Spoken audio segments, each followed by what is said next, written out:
of connection that, because I don't really have that sort of like relationship with music.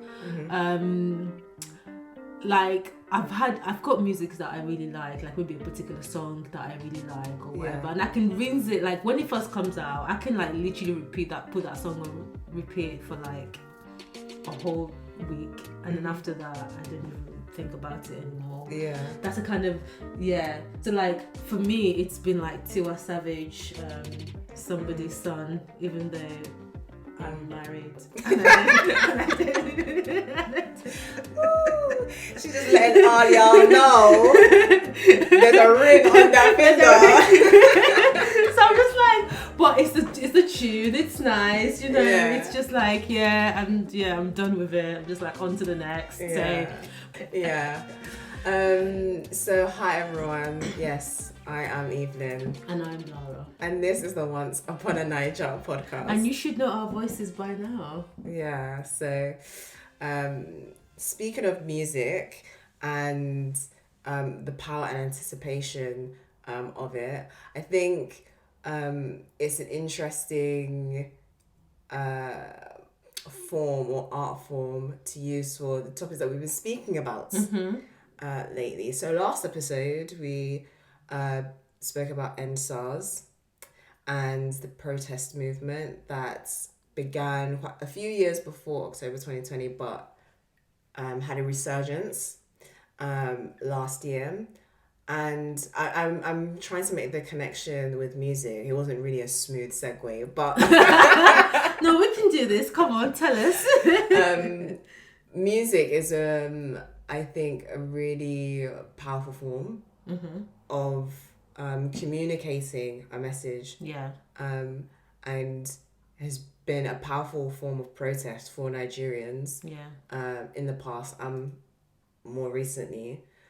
In the past you think of like Fela Kuti, and then even more recently I think there was a song by Fowles, and he did his own rendition Childish Gambino. of Childish Gambino's or Donald Glover's This is Nigeria. So Donald Glover had This Is America, and then Fowles did his own version of This Is Nigeria, which I thought was really, really good. Well, even today I was thinking of King Sunny Ade. I was watching someone on Instagram and they were talking about like accountability in Nigeria and other stuff, and then she was busted into this old tune of King Sunny Ade. She's Nigeria yiti gbogbo wa ni obviously you know Yoruba, so it basically means this Nigeria is ours. We mustn't spoil it, which is like the translation. I thought, actually, I think we'll insert that tune in there because I think it's still so relevant. And I think it's a song that actually needs to be played a bit more often as a kind of solidarity song to say, this belongs to us, this country is ours. We can't, we need to maintain its integrity and stature for the future. So speaking of going back to the ENDSARS and just looking at, I think it would be good to kind of look at the impact that it had and seeing how it all ended. Because in the last episode, we sort of like spoke generally around the protest itself, why it was required, and just general things. But it did, as part of the whole organization, as organized as it was, and as as great as it was, it ended. And the way it ended, would you like to tell us about? Well, it ended in a really sad way. So, I believe it was in Lagos. At the lekkitollgate. After many, how many weeks was the So it was protest like going 2 on? weeks. It started on the 8th of October and it ended on the 20th of October. Yes. So after several weeks of protesting, and there had been a few killings before the incident at lekkitollgate, but at the lekkitollgate there was a massacre of Nigerian protesters where the Nigerian army was sent, and they basically ripped through the protesters. And just to talk about like the events that led to that, the military being sent to the scene of the protest. So Lekkitollgate was like one of the prominent scenes of the protest, and the Nigerian, by the time the protest had been going on for a couple of days, eventually the president came out and addressed the protesters and addressed the demands and things like that. Rather late than never. It was quite late, which wasn't the best, but he did eventually. And I think over time the request was also for people to sort of leave and go back to their homes and allow the government to do what they needed to do. But given the fact that people were not seeing the actions, they felt that they had to keep staying on. So Lagos government introduced a curfew and said there was going to be curfew from 3 p.m. on that day. But people were protesting, and it's like the curfew was announced at noontime. So imagine telling people at 12 o'clock, oh, there's going to be a curfew and it's starting at 3 p.m. And it's like people are still in their offices, people are in the marketplace, people are just out and about doing their stuff generally. How do you expect them to get home by 3 p.m.? And people were at the protest scene as well. And so then the news then was that, okay, the curfew has been moved to 9 p.m. But at this time, the people at the protest were like, you know what, we're just going to sleep. We're going to stay here. Mm-hmm. We're not going to move. We're going to just be here. Many of us can't even get back home for whatever reason. We're going to be here. But DJ Switch, who is like a prominent DJ in Nigeria, she was at that protest with a few other people. And then she spoke of how by 7 p.m. or so, or around 6 p.m., around that time, they started seeing some government officials coming to remove CCTV camera, because obviously at the Lekkitollgate they've got the CCTV cameras and things like that. They saw them coming to remove the cameras, and initially they thought, it was one of the protesters, because obviously it was a very peaceful protest for most of it. Obviously people are going to take opportunity to do their own things, and they had all those hoodlums and thugs and things like that who were doing other things, but they weren't generally part of the protest. And so they made sure that actually this is not one of the protesters just removing stuff, and so they recorded it to show that it was part of the Lagos officials for when they needed to evidence anything. And then shortly after that, she talked about how the military trucks approached the scene, and then they started hearing gunshots. And at first there was commotion because they weren't quite sure, where the gunshots were coming from. And then subsequently, they saw what was happening, and the military. And she was saying that within the first however many minutes, she's seen 7 dead bodies on the ground, and quite a lot of people were brutalized. And till today, the government denied that anybody was killed or murdered, and they even denied the presence of the military on the protest ground. They denied quite a lot of things in those moments, so part of the things that people have been asking later on is who ordered the shooting at Lekkitollgate, what was the military doing there, all that kind of stuff. So a lot of violence took place in that moment and around evening time. And the funny thing was, DJ Switch, when this started happening, she started recording it live on Instagram. So many people were seeing this thing happening all around the world live at Lekkitollgate. And I think that was the moment. It was a moment of terror, really. Yeah. It was a moment of terror, and it was a moment where the government showed that we've got power. We've allowed you all these days to be here causing, I want to say constitute a nuisance, but they weren't, because they were fighting for their rights, and they have a constitutional right to do so, to peacefully protest. But obviously they were an inconvenience to the government, and because they were blocking Lekkitollgate, which is obviously a source of income for the Lagos government, therefore we're not going to accept this anymore. So yeah, there was a lot of commotion, and it was a moment of terror, and people did die, even though they tried to deny any of that happened. So all of that culminated together, and there were consequences. And what did you, when you saw that not happening, because so many of us saw that, obviously Nigerians in Nigeria experienced it, and then us in the diaspora witnessed it as well. What was the impact for you, and what do you think the result impacts of that massacre has been for the movement in the past year? I think for me, the first question, well, not the first question, one of the questions that came to my mind was, have they been able to achieve what they wanted to achieve? You know, with that is the protesters, right? And it's almost like, was this the best way to have gone?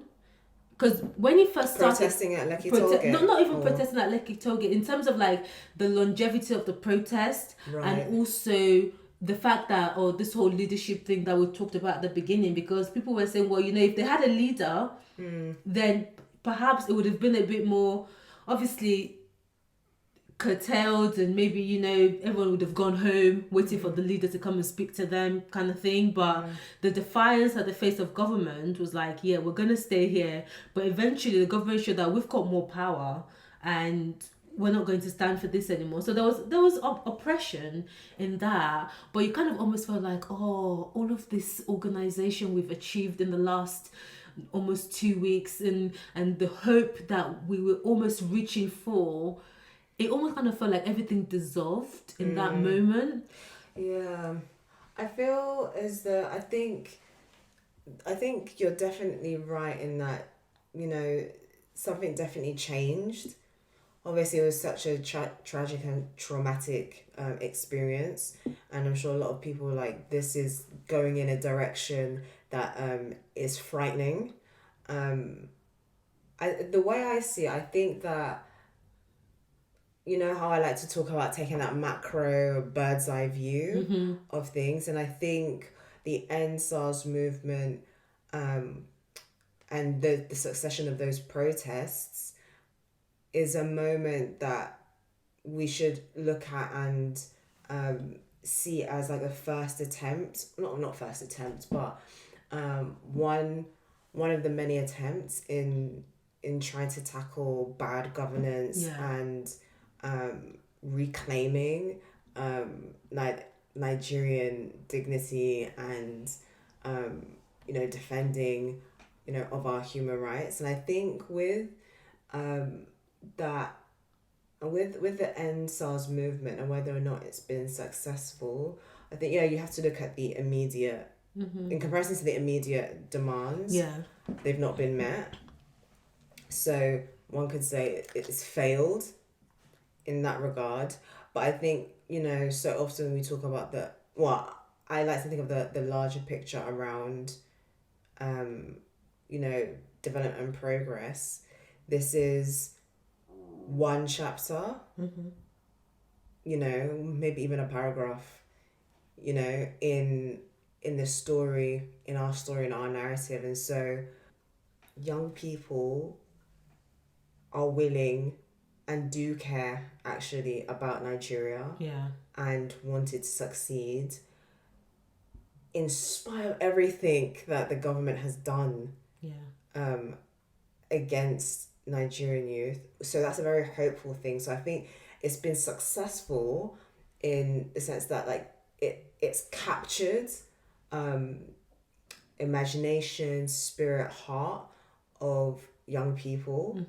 And so I think it's actually good to have something like this in recent memory for young people, that actually, you know, we have actually come together, we've organized ourselves in a brilliant and fantastic way. The things that were going on during the protest actually were so good, like the legal support, the financial support that people were providing for each other was actually, it was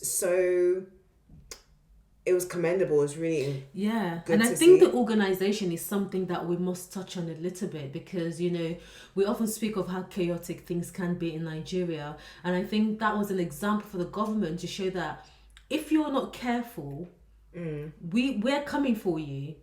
And I think the government knew that the Nigerian youths were coming for them. I think they were scared of the kind of organization that they had, despite the lack of leadership, in quote, because you had people, I mean, I follow quite a few people from Nigeria on my Instagram page, and I had vendors who had businesses in Nigeria but living here, organizing food, from their kitchens in Nigeria, making sure that people at the toll gate or wherever the protest ground was were well fed. People had blankets. Those who were arrested, they had like legal representation. The hospitals, they had like some medical doctors on ground to treat wounds and stuff.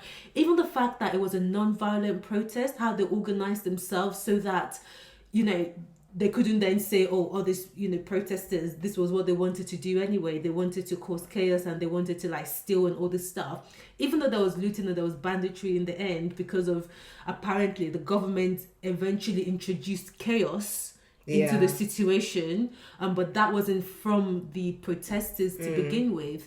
And I think, like you rightly said, it is really commendable and it speaks of what is possible,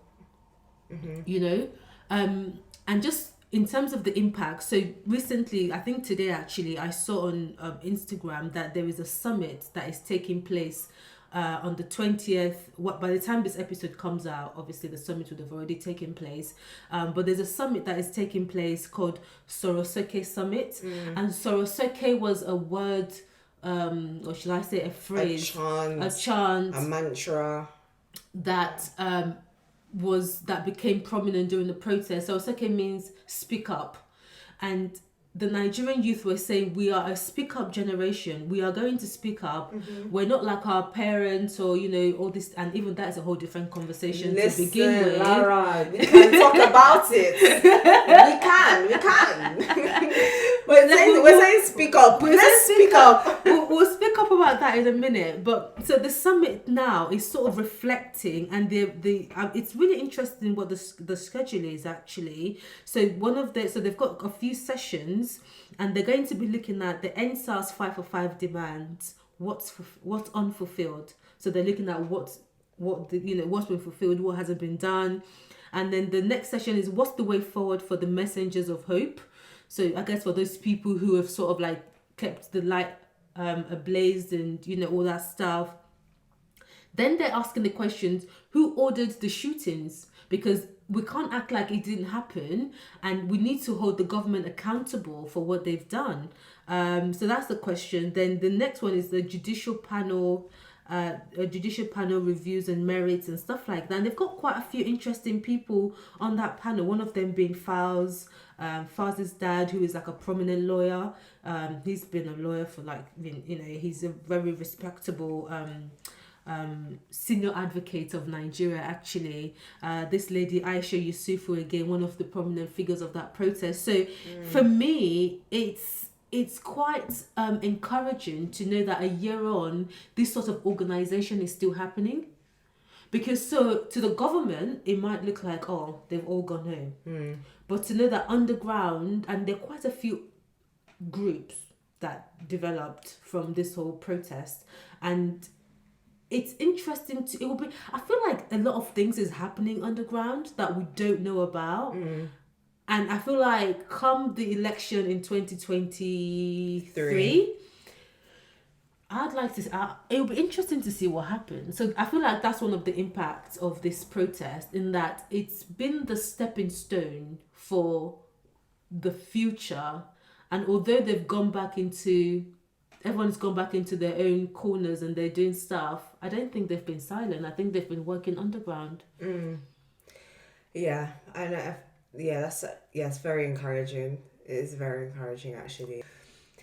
The point around, parents and older generation, and the topic of ENDSARS, I think, is really interesting, because I was speaking to older people about this at the time of the protest, and there was one person I spoke to, and they basically were saying something to the effect of, things have been allowed to get this bad because young people are either not, getting involved with Nigerian politics or something like that. And I just thought, what sort of disconnect is going on? Number one, what has Nigeria done for the young people? For young people of our age, that they would even want to get involved with the politics, right? So in previous episodes, we've spoken about national identity and why why would young people even want to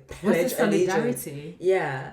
And then number two, it's, frankly, the lack of self-reflection or awareness of your own contribution or lack thereof to the development and of Nigeria. And I suppose, actually, saying it out loud, maybe it's harsh to say that because, Nigeria has been going through so much in terms of, military regimes, corruption, there's been, people have been exiled, killed, etc. But there was something that was a lot of I think people about our parents' generation was subdued in many ways, because in the era of the military regime, especially during the whole Abacha time, I remember somebody saying that when they were growing up in the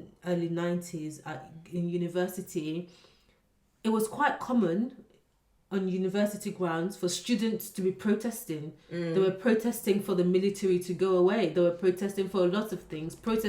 And this person was saying they would remember their dad saying to them, let them be doing their protest though, don't join. If they say come, don't join them. It goes to show that there was something happening, and it was, it was quite widespread. But what happened was, if you keep standing for something and you keep getting pressed down or you keep getting subdued, eventually you're going to take the position of a hunchback. You're going to just bow to your situation. And I think what happened was a lot of our parents and our parents' generation, they had to bow to their lack of power over what was happening, and it became more about self-preservation as opposed to, let's fight this entire government. And I think also, to an extent, the period between when the military, when Abacha died and when Obasanjo came into power and all that stuff, I guess there was a bit of let's wait and see. And then in the moment of waiting and see, or firstly there was a triumph of finally we've got democracy. Then it was like, okay, how is this democracy going to pan out? And then it's like things just were getting, at one point it was like, things were getting better, but then it's like corruption was really covering a lot of things up, and the corruption was just blossoming. And now you've got the people who were born in the early 2000s sort of coming out, because this Soke generation, were pretty young people in the 20s and 30s and stuff like that. And I think to some extent we can't blame the parents, because a lot of it became about self-preservation. But this is the problem: if we don't understand our history, they don't know. Because the likes of Professor Wole Soyinka, I mean, they're probably our parents' generation. The likes of, Fela Kuti, even all these notable writers, Chinua Achebe, many of the things they were writing about their times. It was in this time that Ken Saro-Wiwa was murdered. A lot. I was telling you about the time when some of these people were receiving letter bombs through some journalists and people, notable figures who were being killed for what they were standing for. If it keeps happening, you're eventually at some point going to just. That's not to say that we haven't had significant figures who kept fighting, but generally speaking, people just want to live. They just want to do their business. They don't want to have to keep fighting all the time. And I think young people don't want to have to keep fighting all the time as well. But it's just that we are in a moment in history where it's almost like we're here for such a time as this. And we're preparing the ground for the next generation. And you just can't be quiet anymore. But that's not to say that our parents' generation didn't do anything or didn't suffer any consequences. Yeah, no, you are right. It's not that they didn't. I suppose I was just taken aback by that statement from what the person said. Yeah. Because to say something like that, I think maybe it comes down to, the whole like boomer millennial tension of maybe, you know, people in their 50s, I don't know, boomers in their 50s and 60s, I don't know. Baby boomers. That generation. Yeah, I think so, yeah. Not understanding the like pressures or the different contexts in which we live around, the pressures that we've inherited from them. Yeah, that we've inherited from them, but then we also have our own unique pressures. Yeah. I was taken aback by that and quite enraged by that. But yeah, I think I shared that rage as well, in that, you know, you haven't given me anything. I've got nothing to. It's like you leave no inheritance for your child, and then you're saying, oh well, look at all your mates, and then that person's your mates, their father left them a house, a car, a business, but you're telling me, look at my mates. I mean, you know, it's not even you can't compare. So it's almost like that, where, you know, you've got someone saying to you, your generation, what have you done, and all this stuff. It's like, many of our parents, they can boast of some level of good education. Many of them at the time, you know, the universities were still, everything sort of started to degenerate around their time as well. So, I mean, it's all really messed up. It's all really messed up. But then I guess it can just help us to get into a conversation of using this as a opportunity to reflect on some of the significant protest figures or activists. Because protest is a form of activism. Yeah.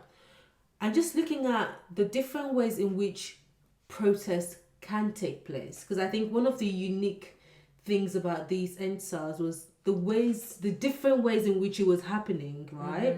Not everybody was at Lekkitollgate. No. But it seemed like everybody was protesting.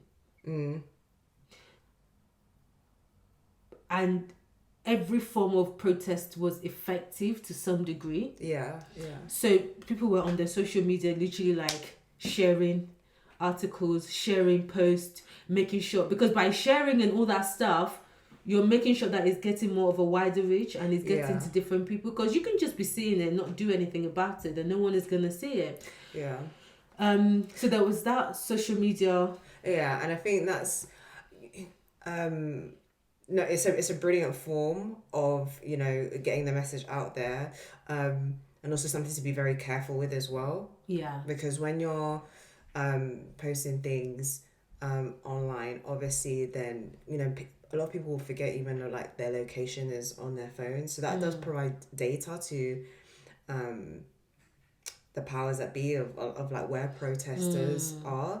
So, and I'm like, this is something that, you know, many people who are versed in protest and activism know.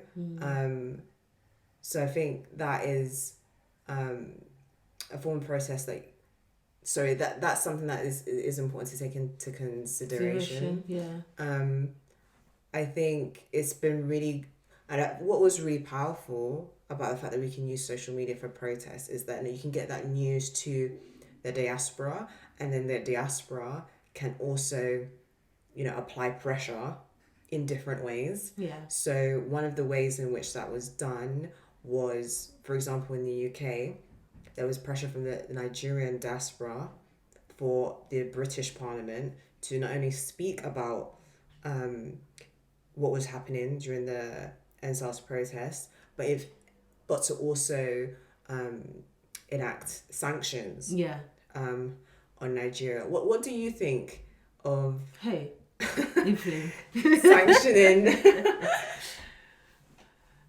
sanctioning Nigerian? I think it was sanctioning Nigerian diplomats. Yeah.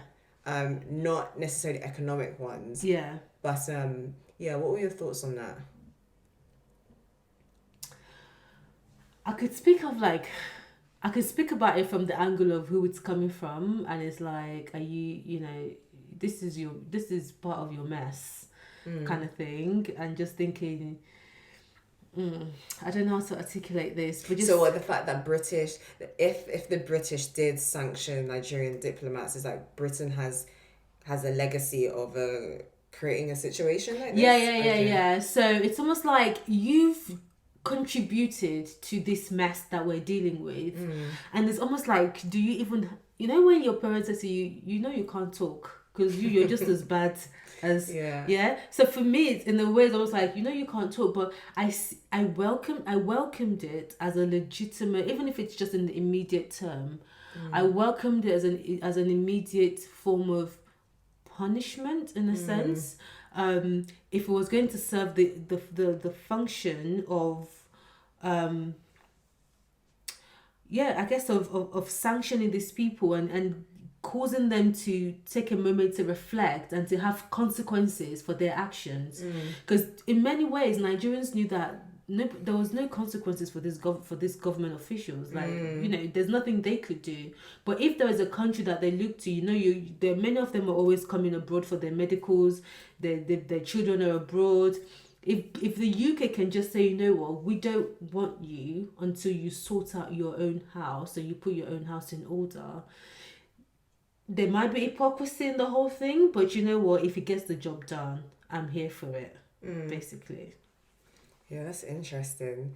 I think when that argument was being made, there was a lot of maybe even confusion about what was meant by sanctions, because when people hear the word sanctions, when I usually hear the word sanctions, I think of economic sanctions. When it comes to sanctions in Africa, I think of Zimbabwe, and I think of all the trouble that Mugabe was giving people, and obviously what the Zimbabwean economy looked like was absolutely terrible. And at first I was like, oh, okay, yeah, we should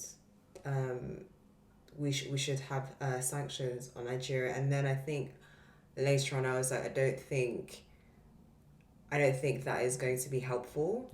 I don't think that'll be helpful in the long run. If anything, I think it could be harmful, because it could set a precedent for the British government or whoever to start, because it will start off with like diplomatic sanctions, and then it could go into something more that would have a greater consequence to the local Nigerian people. So for me, I was like, actually maybe that's not something that should happen. But one thing that's separate to this point is that I felt as though what this should bring about is, or what it made me think about was what we've spoken about before in terms of having a common enemy and how that is, a recurrent phenomena in building national identity and allegiance. And how you said before that corruption is our common enemy. And I thought, I wonder, in 10, 20, 50 years time, are we going to look back and think, were these the beginning moments of some sort of revolution in that Nigerian people are getting so frustrated and so fed up with the status quo of the mess that the Nigerian government has done? Will the whole Nigeria rise up, to actually say, we're going to get rid of you? Yeah. Because when you... I think about other countries that have, it's always building up to something. So I just wonder... I suppose I'm just wondering, is that a possibility? Could that be what this is? Especially for our generation. Yeah, that is a good question. And as you were talking, it reminded me of the time in America when this Rawlings, how do you say his name? J something Rawlings was the ex-president of Ghana. Yeah, Rawlings. Yeah, who was in... I don't remember. I remember the story in a very blurry manner now. But was he not responsible for for him to come into power? He killed quite a lot of the Ghanaian officials to sort of clean the slate. Yeah. And many times, I can't lie, the thought have crossed my mind to say, You better really clarify exactly no, what no, it no. is. I don't mean like I'm not like advocating for it to happen, but like just the question you've asked about a revolution, because that was the type of revolution in the time when that happened. And it's like, would we ever get to a time like that in Nigeria where people just get so desperate and then one person just says, you know what, that's it, Yeah. we're gonna clean the slate and we're gonna try and start again with this new generation of leaders? Because you know, one of the things growing up in Nigeria, they always say, oh, you're the leaders of tomorrow, you're the leaders of tomorrow. But we're still with the leaders of our great-great-grandfather's generation are still the leaders of tomorrow. Whew. So we're like, when is it our time to actually be leaders? Because we're still having our forefathers, our ancestors on the line, you know? So I won't be surprised if things does get to that point. I won't be. So there could be, this could be the beginnings of a revolution. I think the fact that people have been so quiet since that period, there's something in me that thinks that there is something coming up. 2023, it will be really interesting to see what's going to happen, because to digress slightly, Tinubu is now trying to run for president. And it's like, this man cannot be trying to run for... It's a joke. It's actually a joke. It's a mess. Anything beyond mess, that's what it is. And so I'm thinking, are Nigerians going to just sit down and watch this happen? That will be the straw that breaks the camel's back, in my opinion, if that man is to become president of Nigeria. But he's on his way to being it. So who's to say there could be a revolution? And speaking of a form of protest, is 2023, people are going to protest with their votes. How you vote is a form of protest. If you're not allowing people to buy your vote and you're actually making your vote count and making sure that you're seeing it through to the end, that is a way for you to fight for what you want. So I'm hoping that another form of protest is going to show up at the polls in 2023, where people are actually turning up to vote for the kind of leadership that they want, for the kind of governance that they want, and that they are being more thoughtful and responsible with how they are voting, and that they're vetting these people that they're putting in position, and they're holding them to account. Otherwise it's all a joke. Boy, there's a lot there, man. But speaking of other forms of protest, like, for somebody who doesn't want to go onto the, doesn't want to be on the ground, they vote, they're making use of their votes, they're on social media. What other ways do you think people who have sort of passed their messages across in the past and have been quite effective forms of protest? Interesting question. Different forms of protest. As you asked that question, I thought, sometimes it doesn't always have to be big. Yeah. It's small things in the everyday. What's your small protest of today? In that, it could be like, what's the lesson that you're going to teach your children today? You're reading to them a book, or they see something go wrong, or they have an argument with their sibling, or somebody has bullies them in school.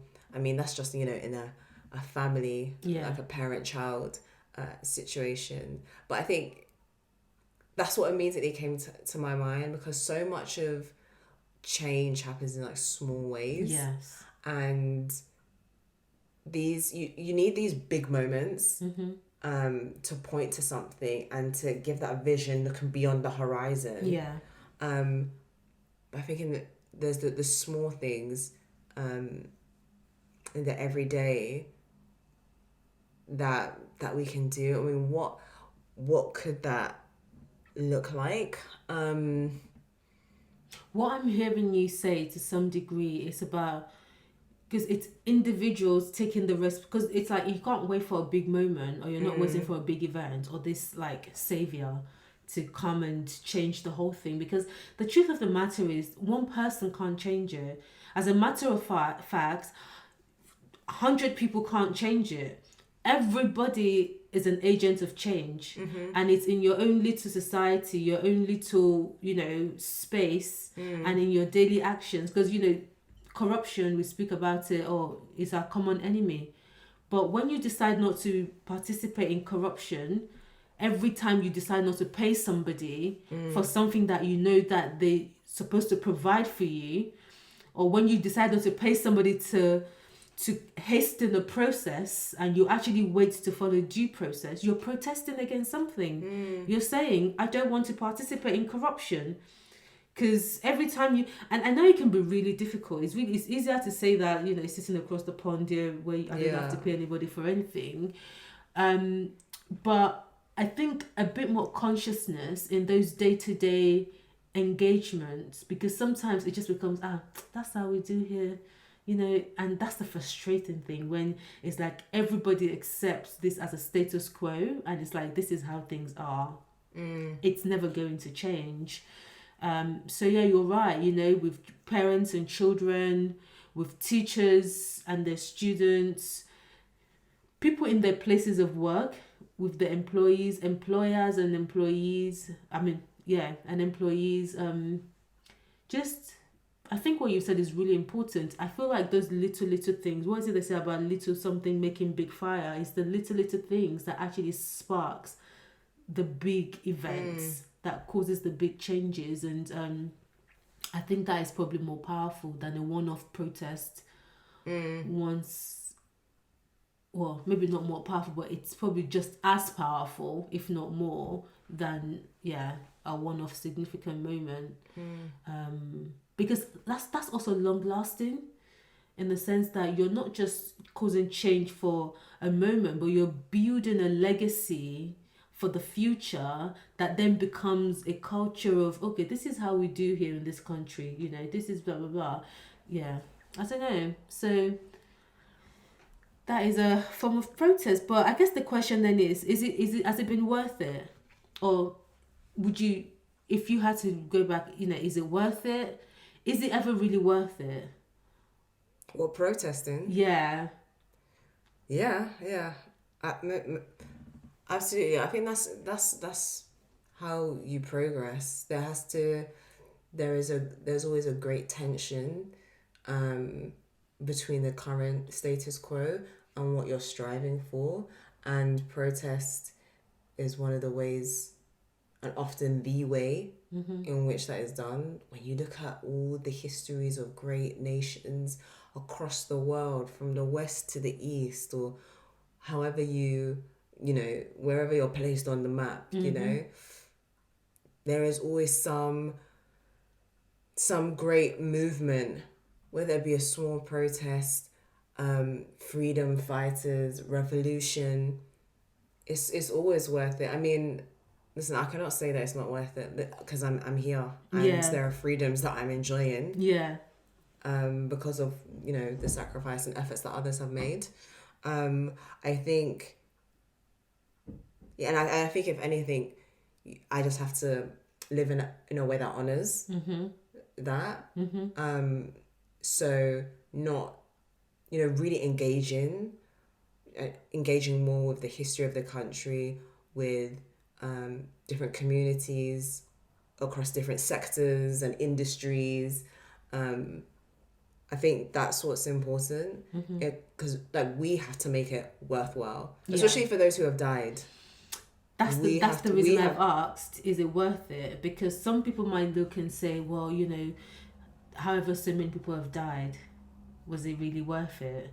Because they look in the immediate term and they say, well, 23 people, I don't know, just put a figure out there, 10 people died at the toll gate, and some people were maimed and injured, long-lasting injuries, and now somebody is in exile and is seeking asylum in Canada.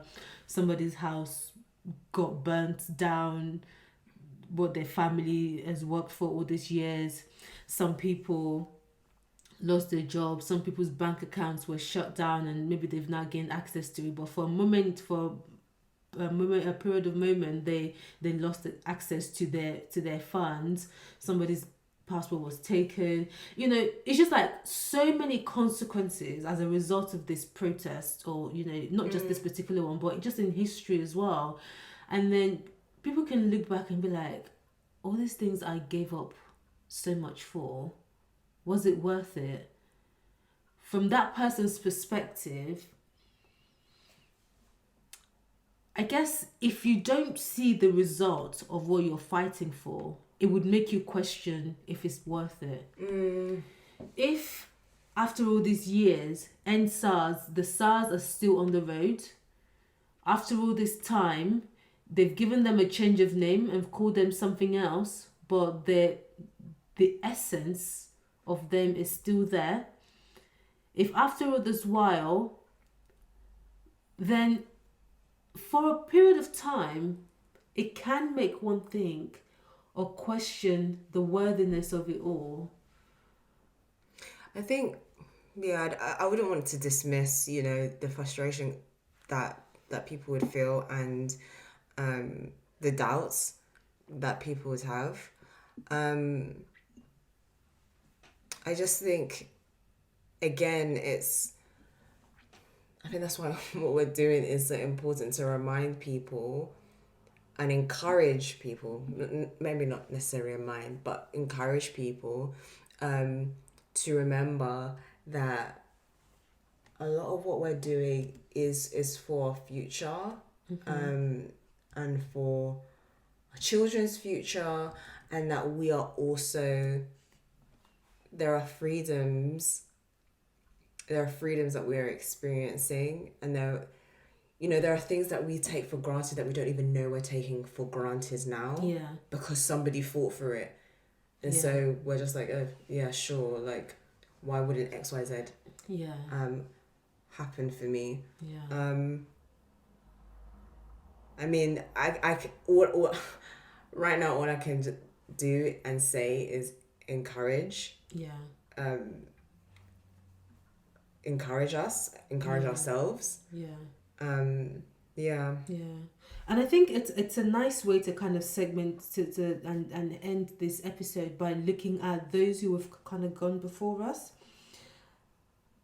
Just identify them, recognize them briefly, and because like you've just rightly said, many of us are enjoying freedoms that were fought for by people who never got to see the fruit of their labor. You know, so a question of whether it's worth it or not, you may never know, but as long as you feel like that is the right thing to do, then just do it.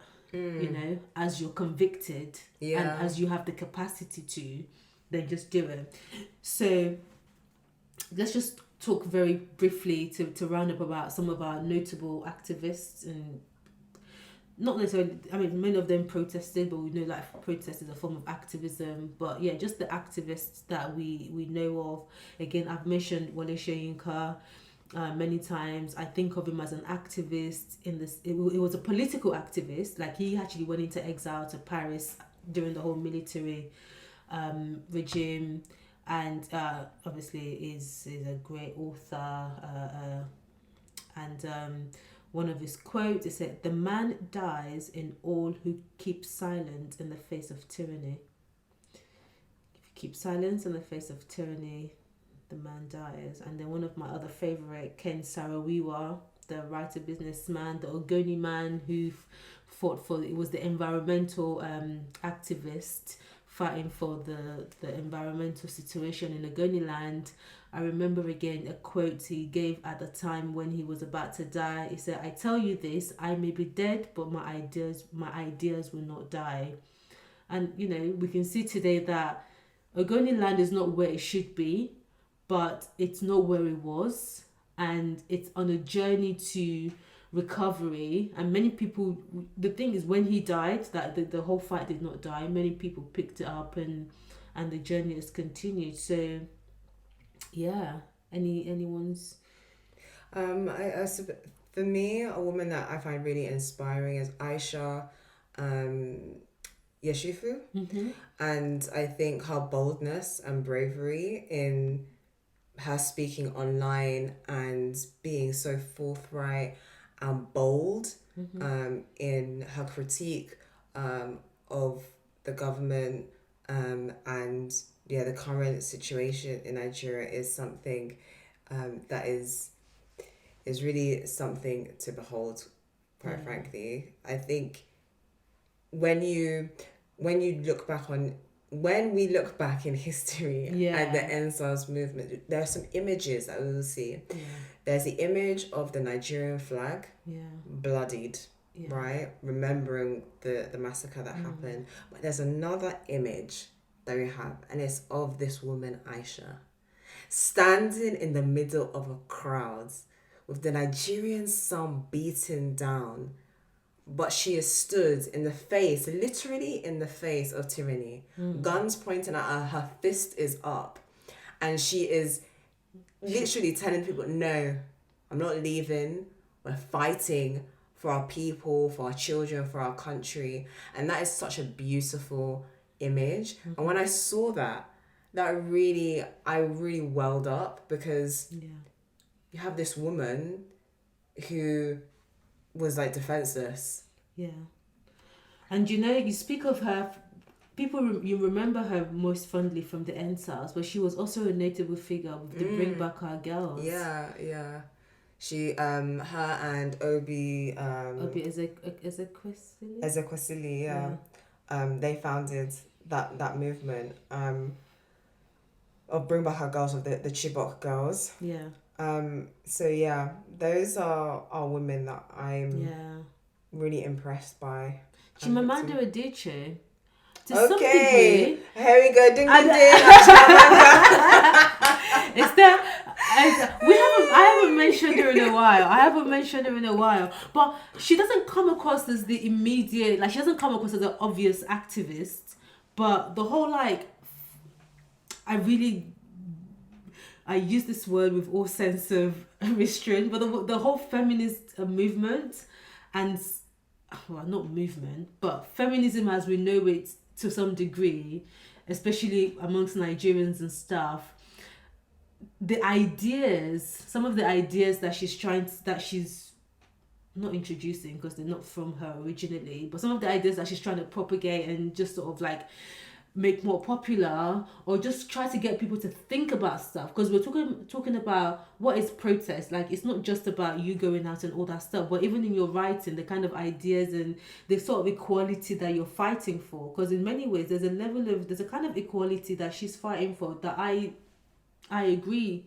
And I think she's a writer she's a lady of our generation that many people, including Nigerians, will read her work later on, or will listen to some of her talks and just some of the things she said, and actually form their own opinion about her type of activism and what she's done. Again, I remember Fela Kuti, a very famous political activist, and again, his music, he was an activist through music. He just sang songs that spoke to the government. Oh my goodness. I don't think there's ever been anything like it. And do you know how powerful it is? Sorry to cut you off. Do you know how powerful it is to, write and play the music you're playing, and then you're shaking your shoulders, you're winding your hips. Do you know what I mean? To get people to dance to protest. Yeah. That's really something. It just raised a level of consciousness in people, at the time. So these are some of the people. Chinua Achebe, there's just many of them, and I think it was really important to just kind of call out some of their names. Again, one guy that I remember is Gani Fawemi. He was a lawyer, and he, at the time of the military regime in particular, when people were being jailed and all this stuff, just having all this advocates who stood up against the military, and people would get thrown in jail, they would fight, they would appeal. They would, just really were there. And actually, Faust, the bad guy, the popular Nigerian artist, his dad as well, he's still alive. He was and is still, an activist that is well recognized and renowned for all the work that they've done. So the point, I guess, to kind of just, for me, round up is like, there are people fighting, and there have been people who have fought for things that many of them did not get to see. It's like this proverb about the old people they plant a tree that they might never get to sit under its shade. They plant this tree, it blossoms into this mighty thing. By the time the leaves and everything comes to provide the shade, they're long gone. But their children and their children's children can get to sit under that shade and enjoy and relax and get relief from their labor. So may we not give up for things that we are convicted about, and fight the good fight. Fight the good fight. And on that note, we're glad you've listened to us today, taking your time out of your day to listen to us talk about the power of protest and the legacy of protest. In the next episode, we'll be talking about some fun things. You'll get to know us a little bit more. Yeah, we want you to get to know us and know what we're all about. These two lovely ladies you've been listening to. But yeah, guys, thank you for listening. You've been listening to Once Upon a Naija. Bye. Cheers.